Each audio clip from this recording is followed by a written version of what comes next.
Olá, eu sou Miguel, estudante de Relações Internacionais da UF do primeiro período 2022.1. Esse aqui é o Rodrigo. E nosso objetivo aqui é analisar um TED Talk acadêmico que tem como pauta a doutrina Monroe. Para iniciar uma análise mais ampla da doutrina Monroe, é necessário realizar uma contextualização prévia. Para tanto, falaremos um pouco do Destino Manifesto, que foi introduzido no imaginário coletivo norte-americano ainda no período da independência e foi utilizado como argumento para manter tal doutrina. Esse discurso consistia na ideia de que os Estados Unidos foram escolhidos por Deus para conduzir o continente americano, assim como o resto do mundo, para a democracia e a liberdade mencionadas na Declaração de Independência. E assim observamos um processo de iniciação da expansão americana assegurado em um argumento teológico. Essa narrativa, contudo, consolida-se de fato entre a população e os governantes no período de James Monroe, visto que a doutrina foi institucionalizada nesse mandato. Para buscar uma análise mais ampla acerca dessa doutrina, é necessário visualizar a linha histórica pré-doutrina Monroe. Abordaremos os assuntos a seguir para construir uma análise mais consolidada de tal doutrina: a independência das 13 colônias, bem como a Era Napoleônica, o Iluminismo, a independência da América Latina e a Guerra Anglo-Americana. Em primeiro lugar, abordaremos o Iluminismo, que foi um movimento iniciado no século XVII na Europa que buscava uma valorização da razão como forma de adquirir conhecimento em contraponto ao conhecimento subordinado à religião católica. Esse ideal tinha como um de seus objetivos o progresso da humanidade por meio do questionamento constante, como defendeu Descartes. Destaque-se também a busca dos idealizadores dessa corrente pela ampliação da liberdade individual, tal como a de uma ideia mais ampla de igualdade, objetivos que auxiliaram na deslegitimação de sociedades estamentais e governos absolutistas pautados na crença divina. Os iluministas contribuíram, além disso, para uma consolidação das lutas de independência nos países ainda controlados por nações estrangeiras, o que serviu como ferramenta para a construção da futura doutrina Monroe, que visava majoritariamente a não intervenção de países externos no continente americano.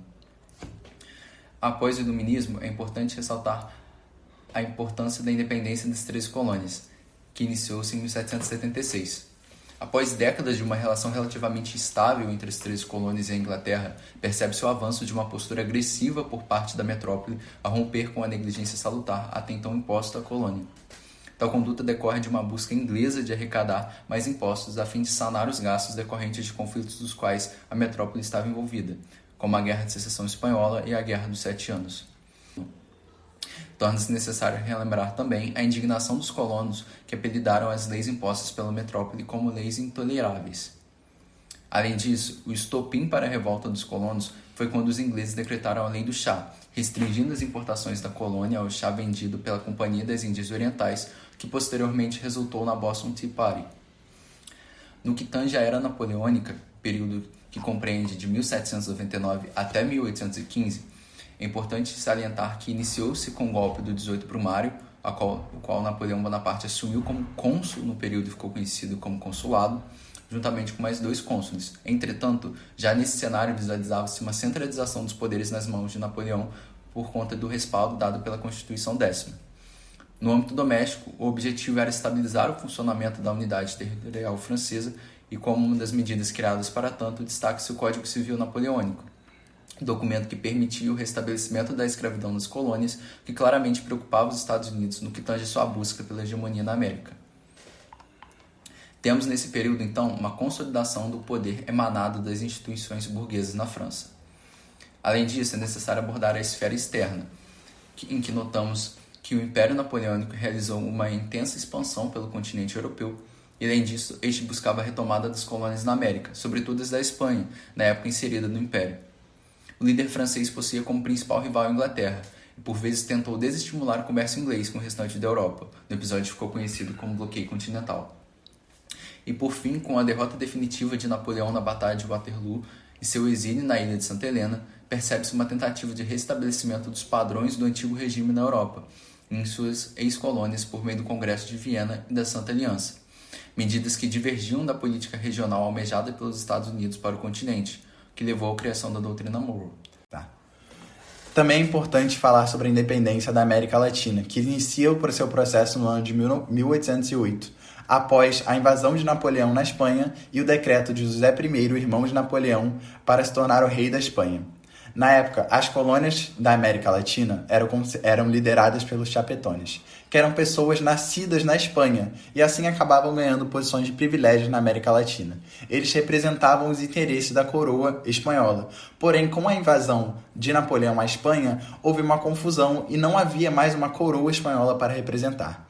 Além disso, a demanda por mais mercados comerciais, então recém-independentes Estados Unidos, também influenciaram esse processo. Isso foi visto como uma oportunidade para um segundo grupo buscar a independência, os crioulos, que também eram uma elite dona de terras, porém não tinham os mesmos privilégios que os chapetones, pois eram nascidos na colônia. Não há como falar dos chapetones sem falar da figura de Simão Bolívar, um aristocrata local nascido no ano de 1783, que se torna uma figura crucial para a independência desses países após as suas viagens tanto para os Estados Unidos quanto a Europa e a sua volta para a América Latina com ideias iluministas e ideias da independência americana, principalmente de unir a América Latina em uma república. Após diversos conflitos com a coroa espanhola, aos poucos as colônias foram se libertando e conquistando sua independência. Por fim, no ano de 1826, todas as colônias, com exceção de Cuba e Porto Rico, não estavam mais sob domínio espanhol. Porém, os conflitos entre as elites locais que os países da América Latina, impediu que eles se tornassem uma república só. Além disso, é importante ressaltar que mesmo após a independência, ainda havia uma enorme dependência desses países em países europeus, pois esses crioulos eram latifundiários e se beneficiavam muito de exportações de produtos agrícolas. Outro episódio que é interessante observar é a Guerra Anglo-Americana, iniciada em 1812. Recém-independente, os Estados Unidos buscavam construir uma autonomia sólida em relação à Inglaterra, que inicialmente não se concretizou, levando a guerra em análise. Ao visualizarmos a conjuntura da época, percebe-se que os britânicos navegavam livremente pelo litoral norte-americano, bem como limitavam o livre comércio entre os Estados Unidos e a França, país do qual os norte-americanos compraram a Louisiana em 1803. E impulsionavam também as resistências dos povos originários nos territórios do Noroeste, região vista pelos ingleses como uma barreira entre os Estados Unidos e o Canadá, território sob domínio da Inglaterra na época, visando dificultar a expansão dos Estados Unidos para essa região.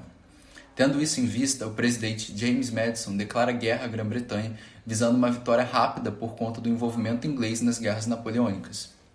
Em suma, ainda que os Estados Unidos tenham sofrido diversas derrotas responsáveis pela invasão de Washington, assim como pela queda de seu comércio, dado o cercamento de seu litoral pela Marinha Real Britânica, o novo país americano conseguiu manter frentes estratégicas que impediram uma possível recolonização inglesa. Tal receio norte-americano foi suficiente para o avanço do nacionalismo no país. Além disso, é crucial informar que essa guerra aumentou significativamente a dependência econômica dos Estados Unidos perante a Inglaterra, o que impediu a nação norte-americana de exercer uma soberania mais ampla. James Monroe, nascido em 1758 no estado da Virgínia, ajudou a fundar o Partido Democrata Republicano e trilhou uma carreira política até chegar à presidência em 1816, após uma primeira tentativa em 1808. Interessante relembrar que Monroe exerceu um papel importante na política externa norte-americana, que viria posteriormente a auxiliá-lo na elaboração de sua doutrina. Serviu como ministro para as relações com a França e ajudou a fortalecer os laços com esse país. Nesse cargo, a pedido de George Washington, auxiliou na compra da Louisiana em 1803, postura que pode ser interpretada como uma vontade de extinguir a influência europeia em território americano. Após perder sua primeira eleição presidencial para James Madison, esse o chamou para ocupar o cargo de secretário de Estado, que contribuiu para que os Estados Unidos não saíssem extremamente rendidos da Guerra Anglo-Americana.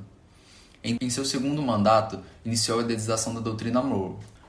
Vamos ao início da doutrina Monroe. Como já foi dito previamente, havia um medo, após o fim da Era Napoleônica e o Congresso de Viena, que as grandes potências europeias da época, Áustria, Prússia, Rússia, Inglaterra e eventualmente a França, iam tentar expandir seus territórios novamente para o Novo Mundo.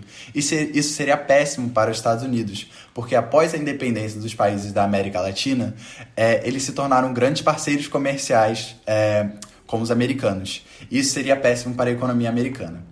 Após o Congresso de Viena, a política britânica também entra em um fluxo de mudança. O secretário das Relações Internacionais, Lord Castlereagh, queria manter o sistema de alianças que derrotou Napoleão. Porém, com sua saída e a entrada de George Canning, que se opunha à intervenção militar de países como a Áustria e França, especialmente na Espanha, Canning toma a decisão de mudar o rumo da política externa britânica em um rumo de splendid isolation, ou seja, um isolamento maior do Reino Unido com as grandes potências europeias. Isso se torna muito mais fácil para a Inglaterra, pois tinham tanto uma superioridade naval quanto econômica comparado com os outros países, e buscava expandir seus parceiros comerciais para esses países novos da América Latina. Sabendo disso, em agosto de 1923, Canning se reúne com Richard Rush, ministro das Relações Exteriores americano, para discutir as ramificações do envolvimento francês na Espanha. Rush deixa claro que está buscando apoio da Inglaterra e pede para o país se opor junto a eles à invasão francesa ao Novo Mundo. Porém, as negociações não avançam. Isso faz com que Monroe se reúna com ex-presidentes americanos para tentar buscar uma conclusão sem essa aliança do Reino Unido. Mesmo com um acordo de não invasão do Novo Mundo assinado entre a Inglaterra e França no dia 9 de outubro de 1823, havia rumores de que frotas francesas estavam prontas para sair para o Novo Mundo. Além disso, havia um medo da invasão do Tsar Alexandre I no Alasca. Seguindo as recomendações de John Adams, segundo presidente dos Estados Unidos, Monroe manda uma mensagem ao Congresso no dia 2 de dezembro de 1823, com 3 pontos essenciais. O primeiro ponto era o comprometimento dos Estados Unidos em uma política de não colonização da América, em que diz: o continente americano, pelas condições livres e independentes que assumiram e mantém, não devem ser considerados sujeitos à futura colonização de qualquer poder europeu. O segundo ponto era a política do hands-off, que vinha com a ideia de que nenhum país europeu podia tentar influenciar a criação de um sistema monárquico na América, com o argumento de que o continente americano era essencialmente diferente, e qualquer tentativa de influência seria visto com maus olhos pelos Estados Unidos. O terceiro ponto é a abstenção dos Estados Unidos em qualquer conflito na Europa. A princípio, essa doutrina Monroe não foi levada tão a sério por grandes potências como a Áustria e Rússia, já que na visão deles, os Estados Unidos não tinham poderio militar para garantir essa política. A princípio, a doutrina Monroe foi vista com entusiasmo por países da América Latina, porém houve uma perda de interesse após os Estados Unidos rejeitarem uma aliança militar com tais países. Por fim, quem foi responsável por defender uma possível invasão no Novo Mundo foi a Marinha Britânica, devido aos seus interesses comuns com os Estados Unidos de livre comércio. Em suma, a doutrina Monroe foi vista como uma forma de defender as Américas da colonização e também dar ênfase ao início da política isolacionista norte-americana. O historiador John J. Johnson observa que a doutrina Monroe era uma política que não estava em vigor por nenhuma lei internacional e obrigava os Estados Unidos a fazer muito pouco, e o muito pouco seria defender os seus interesses. Podemos ver um caso em que a doutrina Monroe foi efetiva. Um exemplo seria no ano de 1845 e novamente em 1848. Na época, usando a ideologia do Destino Manifesto, apresentado previamente, os Estados Unidos visavam expandir seu território em terras que eram previamente mexicanas. O presidente James Knox Polk invocou a doutrina Monroe com um aviso para que os britânicos e franceses se mantivessem longe dos conflitos pelo Texas e pela Califórnia. Com isso, os Estados Unidos entraram em conflito com o México e tomaram esses territórios no ano de 1848. Além disso, a doutrina foi... Porém, é importante ressaltar que a doutrina Monroe também tinha problemas. Por mais que hajam casos em que a doutrina Monroe foi efetiva em outros lugares nas Américas, de fato, como foi visto acima, ela foi crucial para que os Estados Unidos buscassem expandir seus interesses na América Latina e não necessariamente efetiva em proteger esses locais de interferência externa. Um claro exemplo disso ocorre no conflito entre a Inglaterra e a Argentina pelas Ilhas Falkland, que ocorreu no ano de 1982. Por mais que esse conflito tenha ocorrido após 100 anos após a doutrina Monroe, podemos usar como base a frase do secretário de Relações Exteriores de Barack Obama, em novembro de 2013, que diz que a era da doutrina Monroe acaba, para argumentar que ela ainda estava sendo em vigor e ainda estava sendo pensada mesmo durante essa época. Esse conflito se inicia após a Argentina se dizer soberana sobre as ilhas, que estão a 480 quilômetros de seu território, muito mais próximas do que o Reino Unido. No ano de 1982, uma junta militar liderada por Leopoldo Galtieri lançou uma invasão às ilhas, que eram dominadas pela Inglaterra desde 1833. Mesmo por um grande apoio da população argentina, os britânicos acabaram vencendo e capturando mais de 11 mil prisioneiros de guerra durante o conflito e mantendo o domínio do território.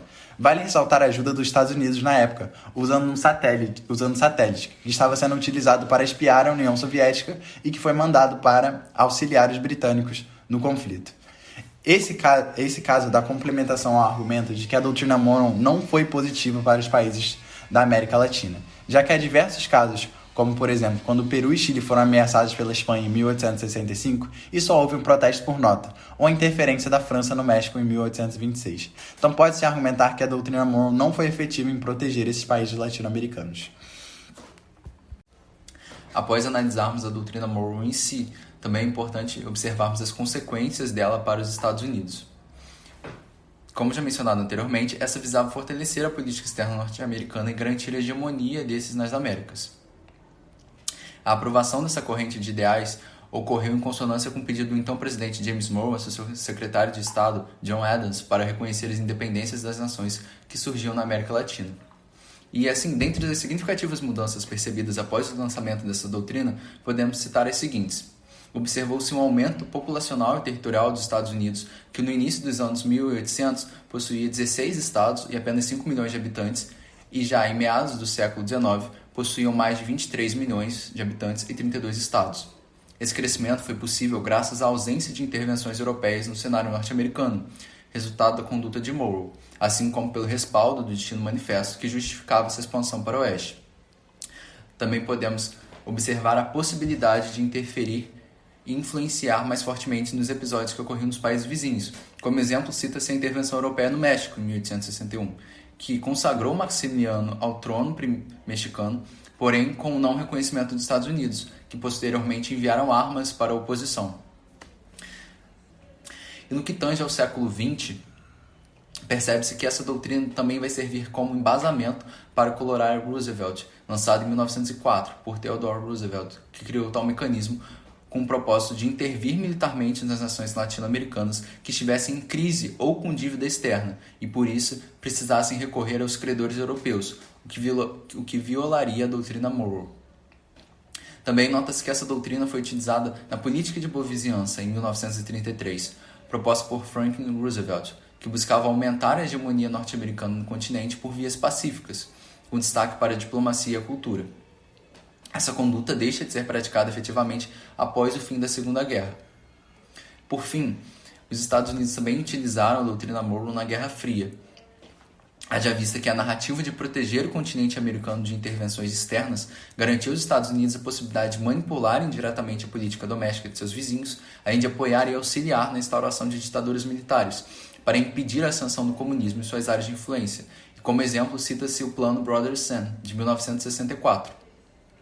Em resumo, podemos concluir que a doutrina Monroe foi fundamental para consolidar o poder norte-americano no continente, facilitando sua autoridade sobre os países latinos e expandindo sua política externa para uma esfera mundial.